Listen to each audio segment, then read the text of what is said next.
So one of the things on a carnivore or a keto diet that everyone has been trying to figure out, sometimes more successfully than other times, is pasta. Let me show you guys the version that beats everything else I've got. All right, so I'm going to show you guys my new pasta, and I'll be honest with you, I have some other pasta recipes I thought were really good. This one beats them all, and for noodles, this is going to be pretty much the only recipe I use for pasta going forward. And this is loosely based off of how I did my ramen noodle video, which if you haven't seen that, I'm going to link it down below because the mixture is made the exact same way. The ratios are just a little bit different, so you want to make sure to pay attention, but you can watch that video if you have any questions about how it all goes together. Same process, slightly different ratios. I'm going to show you guys the noodles. I'm going to do a keto meatballs and marinara, and then I'm also going to do a carnivore dish, which if you stick around to the end, you're going to see one of my all-time favorite foods and how we can use this pasta to serve it properly so that you get the best quality dish you can possibly get out of this carnivore pasta. So let me go ahead and show you guys all of our ingredients and how we make this brand new, I think maybe game-changing, is it perfect? I'll let you be the judge, carnivore spaghetti noodles. All right, it's time to make spaghetti noodles carnivore style. I have 3 cups of cubed chicken breast that I have trimmed and cleaned. I used 2 in my ramen noodle recipe. We're gonna need 3 cups. It's an extra cup of that chicken. We're also gonna use 3 ounces of cream cheese instead of the 2 that I used for the ramen noodle dish. And I have 3 tablespoons of beef gelatin. Any unflavored gelatin will work for that. I have 2 eggs. You know, I used 1 in the ramen noodle recipe. We're gonna use 2 here, so that's a different ratio. And here I have 3/4 of a teaspoon of baking soda and a pinch of salt, a very large pinch of just Redmond's real salt in there, and a 1/4 teaspoon of turmeric powder. The turmeric is optional, but it's there just for color. You can leave it out if you want. I've just mixed those together in this little container. And then here in this bowl, I have 6 tablespoons of egg white powder. We may or may not use all of it, but I'm going to have it ready just in case. Once we have all of our ingredients together, we're going to need a food processor so we can make some noodles. So I'm going to be making this in my food processor the same way that I made the ramen noodle mixture in the food processor. You might be able to use a blender, you might be able to use some other things, but you have to get this fully liquefied, and it is a thick enough mixture. It's very difficult to do that in a blender because you just can't pull it down in the blade. So ideally, if you're going to do this, I would really recommend a food processor. Even if you get an inexpensive one, it's a great tool to have in the kitchen. Let's go ahead and put everything in. Let's make some noodles.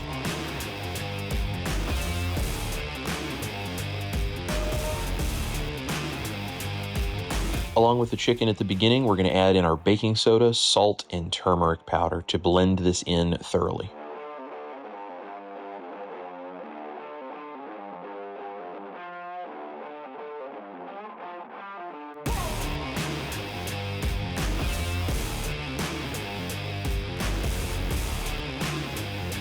Okay, so the chicken has basically been blended down into a paste. Now the baking soda is going to affect the proteins of the chicken. That's why that's in there. And baking soda is just a mineral, almost like a salt. You can mine it out of the ground. So it's just a mineral. That's why I use it, but it affects the protein structure, which is part of the reason that these noodles turn out springy the way they do. So make sure you mix that in there, get that in really well. The turmeric that's in that mixture is completely optional. It's just to make it look a little bit more yellow like a spaghetti noodle. It's entirely up to you, but it is kind of cool. Let's go ahead and finish mixing this up. And then next we're gonna add in cream cheese.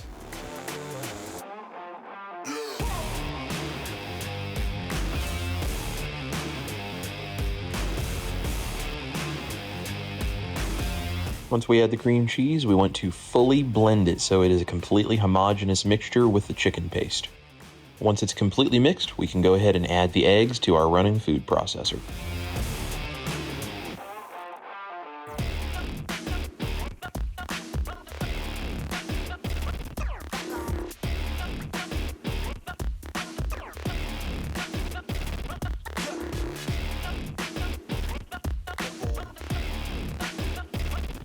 All right, we have a paste with the chicken and the eggs. We're gonna start adding in the gelatin and then eventually the egg white powder. We're gonna do it slowly while the mixture is moving in the food processor, because you do not want this to clump up. It's going to make it a lot easier when we get around to the really interesting technique of how we're going to make these.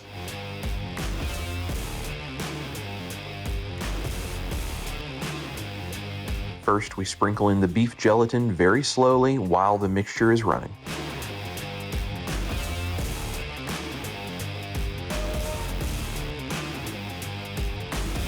Once it's all in, don't forget to scrape down the sides.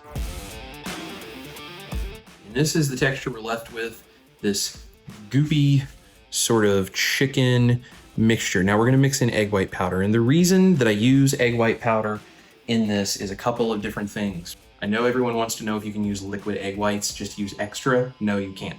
The reason that you need egg white powder is, number one, there's no liquid bound up in that protein, which would steam when you cook it, which is why you get an eggy texture when you use egg whites. The other reason you're gonna see the egg white powder is gonna absorb some moisture when we go to cook this, and the technique we're using for this is really different than anything else that I've done before.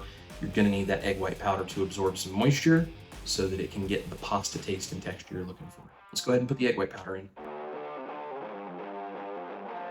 As I get ready to put in my egg white powder, I'm going to take a pot of water and I'm going to start bringing this up to a simmering temperature. We don't want this to boil. We want this to be about 200 degrees. So put this on a medium to medium low heat and bring this up to temperature, but you want it ready nice and hot so that when the egg white powder is added in to your noodle mixture, the water is ready. You don't want this to sit too long or it's going to get too thick for you to work with.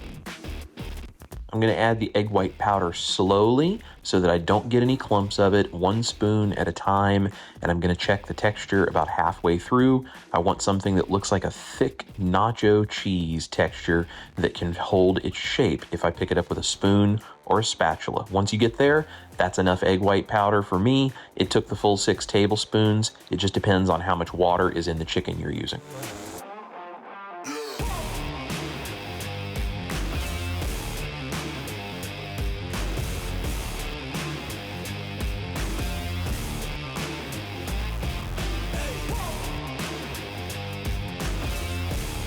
All right, so we want our water temperature up around 190. Right now, we're sitting at 184. The bare minimum is 165.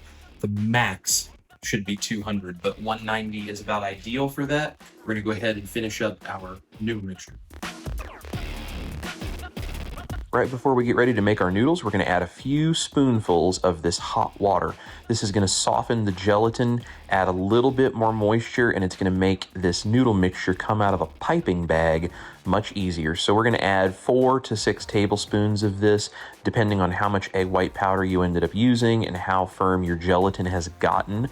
The temperature of this mixture may affect this. So 4 to 6 tablespoons of water should be enough, but you want it to be nice and hot straight out of this pan. Just add it while the mixture is running, get it nice and soft, and then I'll show you how we make noodles. You can do this technique with a Ziploc bag, but I'm going to be using a piping tip and a piping bag. You can cut off the corner of a Ziploc bag. You can use a piping bag with no tip. It's entirely up to you, and different tip sizes are going to give you different sizes of noodles, but I'm going to use a small round tip and a piping bag. This is the texture you're looking for. If it's not soft enough, it's not going to come out of the piping bag, and you'll have to add more water. So make sure you get it nice and soft so that this paste can be piped out of the piping bag tip.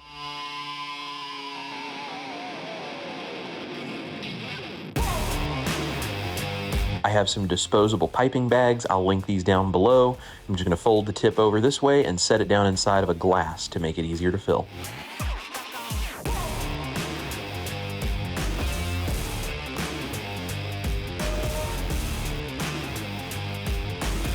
My sous chef is getting excited for pasta, but she's not helping very much. All right, so you're gonna wanna do this while the mixture is warm, get it into the piping bag, make sure it is still warm, because as soon as it gets cool, that gelatin sets up and this becomes a lot harder. You need a bowl standing by, you need water that is simmering but not boiling. If it gets too hot, it's gonna be a problem. Okay, so we are at just a little over 200, so I'm gonna turn my temperature down. And as soon as we add this in, it's gonna drop the temperature some. So remember, 190, max 200. And we're gonna pipe spaghetti noodles.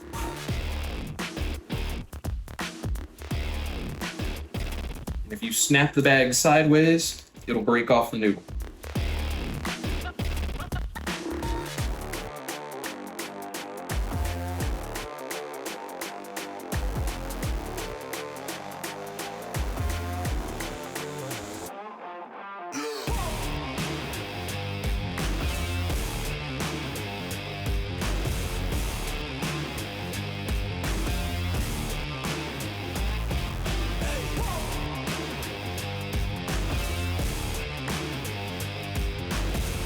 As soon as the noodles float, just like a dumpling, they're cooked, we can go ahead and pull them out, set them in a bowl, off to the side.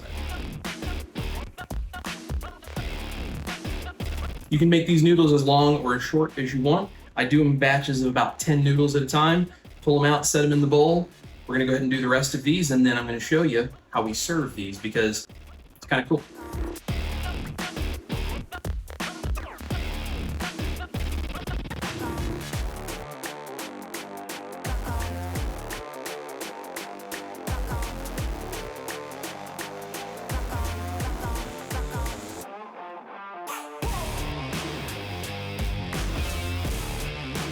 All right, so there are the spaghetti noodles cooked. Now, the right way to serve these makes all of the difference right before you put them on the plate. Let me go ahead and make a couple of different sauces. We're gonna plate it up and I'm gonna show you guys how we serve this amazing carnivore spaghetti noodle.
All right, y'all, here's how we're gonna serve this pasta, and doing this the right way gives you the best texture that I have found. So all I have is the same water it was all made in. It is not boiling, but it is still hot. So it's simmering temperature. You can see the steam coming off. The pasta has been sitting here. It's at room temperature. We're gonna put it back in for 2 minutes, and then we're gonna pull it back out, put it in this bowl, let it sit for a moment, and we're gonna plate it up.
All right, y'all, and here we are with the 2 different versions with the carnivore noodles tonight. Ash has a keto pasta marinara with a gigantic meatball done Chris cooking Nashville style. I'm going to link that down below for you guys. Also, if you're looking for a good keto marinara, I'm going to link my buddy Victor over at Southern Keto, his video for marinara, because he has an amazing keto marinara sauce you guys should go check out. So I'm going to link that down below. This is the 3-way, the almost carnivore chili 3-way. There's enough spices and some chocolate, not sweetened chocolate, but like unsweetened chocolate and stuff in here. I wouldn't necessarily think this was carnivore even for me, and I'm dirty carnivore. This is a little heavy on that kind of stuff with a tomato paste in it, but this is definitely ketovore, and it is unbelievable. I'm going to put a picture on the screen for any of you who don't know about Cincinnati style chili, what a 3-way, which is what this is, actually looks like when you see the marketing from things like Skyline and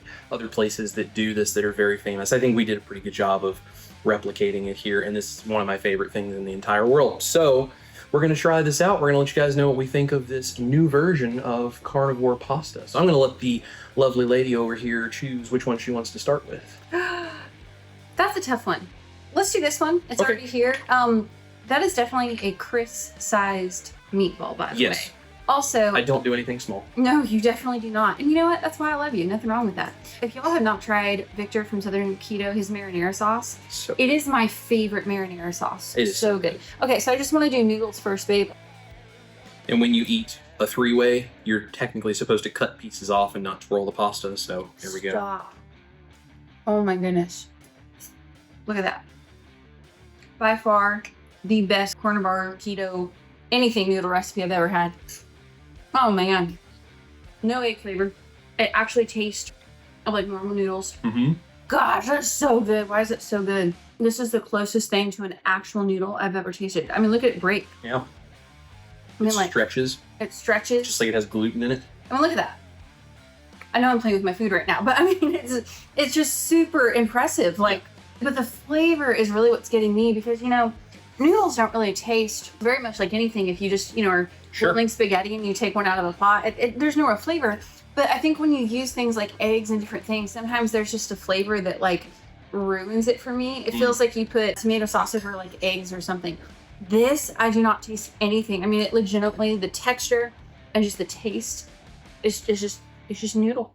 So what's amazing for me is this 3-way over here. We actually just had real Cincinnati style chili 3-ways with real pasta, because although I don't normally eat stuff like that, we were up in Indiana and we were there for my grandfather's funeral. And unfortunately we lost him this last week and a half. One of his favorite things in the world was Skyline chili. So they catered the wake after his funeral, and this is what we had in honor of him. And I thought, this is an amazing idea. One, I'm going to shout him out because we miss him very much. We love you, Grandpa. But he loved this, and the chili by itself is at least ketovore, if not almost carnivore. And I was like, eating this chili, I felt terrible afterwards. I did it because it was for him and it was in his honor, but I did it and I felt terrible. And I thought, man, if I could just put this over my pasta that I'm getting ready to do a video about, I could have this and not feel bad afterwards. Right. And that's why we decided to go ahead and do the 3-way chili, so that we could give him a shout out and just honor his memory, but also show you guys that you can use this pasta just like regular pasta that we literally just had. I'm not going to say anything about it. I just want Ash to taste this, and I'm going to try the marinara over here, and I'm curious what she has to say. Also, your meatball, delicious. Yeah. Love it. This is interesting too, because it's really rare that I've had like the real thing with like actual real noodles, and then I have something like this that you've made. Let's see here. Oh wow. So it was just a couple days ago that I had actual Skyline with real noodles, and I'm tasting this. I've taken 4 or 5 bites. I can't tell a difference. The texture of your noodles, I mean, it's really just like a real noodle. The Skyline chili, perfect. Wow. This is by far though like the best noodle recipe. I don't care if it's keto, carnivore, whatever. I mean, these actually taste like real noodles. I thought the ones you did before in the past were really, really good. I mean, I've eaten those, I don't even know how many times. This by far is the best. Yeah. I don't know if it can get better than this. I really don't. I mean, you can make these ahead of time, just like I did, and you can let them sit, and then you actually throw them back into hot, almost boiling water, and that is what softens them up and turns them into a spaghetti texture, just like you're getting ready to boil actual noodles. So for people who want to make things ahead of time, you could make a huge batch of these, and you could freeze them in portions, no problem. Just make them the first time, let them drain and come to room temperature, put them in portions in plastic bags, stick them in the freezer. You can pull them out, and you should be able to drop these frozen into that hot water, almost boiling water, and just let it come up to simmering temperature till they're nice and soft and hot, and you should be able to serve them immediately. So great for meal prep. Just so unbelievably excited that we can do this, to the point I actually bought that whole pack of those disposable piping bags so that I can make this more regularly, and we don't have to try to clean the reusable ones every single time. Those reusable ones are nice and they save you money, but they are a little bit of a pain to clean, and so I just went ahead and got some disposable ones because I'm going to be doing this a lot more. I also would be really curious if someone that was on a standard American diet actually tried these dishes.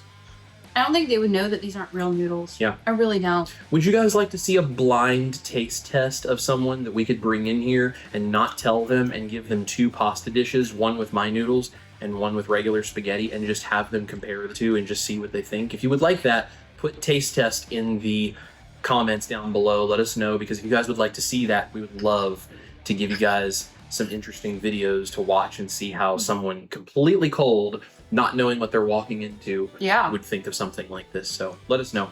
Well, there you go, guys. That is the amazing new carnivore pasta. I cannot wait to see what else I can do with this. I think this is something really special, and I think it deserves a lot of interest and a lot of experimentation to see just what we can make this do. So we're going to keep doing that. All my links are down below as usual. Thank you to the Patreon and the YouTube members for supporting us. You guys are the reason we have the ability to do this, especially now since we're doing it full time. We love and appreciate every single one of you. Go down below and check out all that stuff. We love you guys. This is Chris cooking Nashville, my beautiful wife, Ash Taylor. You guys eat your meat, especially when it looks like this carnivore pasta. Love your life. We're going to see you here in the kitchen for a bunch more crazy recipes. I've been wanting to do this with a noodle recipe.